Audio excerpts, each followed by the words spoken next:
विकास भवन स्थित कार्यालय पर आंगनबाड़ी के रिक्त आंगनबाड़ी के पदों पर चयनित लाभार्थियों की सूची चस्पा की गई है।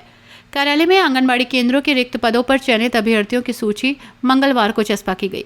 जिला कार्यक्रम अधिकारी जानकी देवी ने जानकारी दी और बताया कि कुल 362 रिक्त पदों में 274 पदों पर मेरिट के आधार पर चयन हुआ है। शेष पदों पर विभिन्न कारणों से चयन नहीं हो सका है, जिन पर आगे की प्रक्रिया के तहत निर्णय लिया जाएगा। आंगनबाड़ी भर्ती के लिए सरकार द्वारा 26 दिसंबर 2024 को विज्ञापन जारी किया गया था। आवेदन की अंतिम तिथि 31 जनवरी 2025 निर्धारित की गई थी।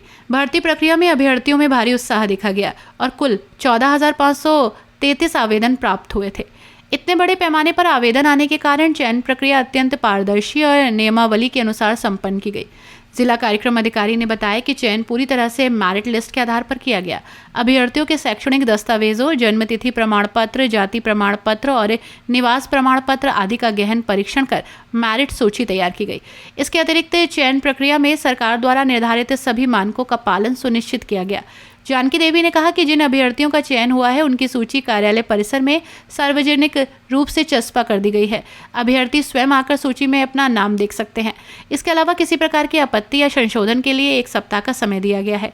निर्धारित समय अवधि के भीतर अभ्यर्थी अपने दस्तावेजों संबंधित किसी भी आपत्ति को दर्ज कर सकते हैं, जिसे नियम के अनुसार निस्तारित किया जाएगा।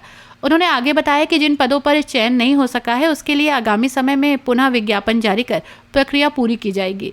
इस बार चयन में विशेष ध्यान दिया गया है। केवल स्थानीय निवासी महिलाएं ही आंगनबाड़ी कार्यकर्ता के पद पर नियुक्त हों, जिससे ग्रामीण और शहरी क्षेत्रों में कुपोषण उन्मूलन और बाल विकास कार्यक्रमों को मजबूती मिले। गौरतलब है कि आंगनबाड़ी कार्यकर्ता की भूमिका न केवल बच्चों के पोषण और देखभाल तक सीमित है, बल्कि ये मातृ शिशु स्वास्थ्य, पूर्व प्राथमिक शिक्षा और सामाजिक जागरूकता कार्यक्रमों में भी अहम भूमिका निभाती हैं। इसलिए सरकार द्वारा इस भर्ती प्रक्रिया को गंभीरता से लेते हुए पूरी पारदर्शिता के साथ संपन्न कराया गया। चयनित अभ्यर्थियों के दस्तावेज का अंतिम सत्यापन और प्रशिक्षण शीघ्र ही आरंभ किया जाएगा। प्रशिक्षण के उपरांत उन्हें संबंधित आंगनबाड़ी केंद्रों पर कार्यभार ग्रहण करने के निर्देश दिए जाएंगे।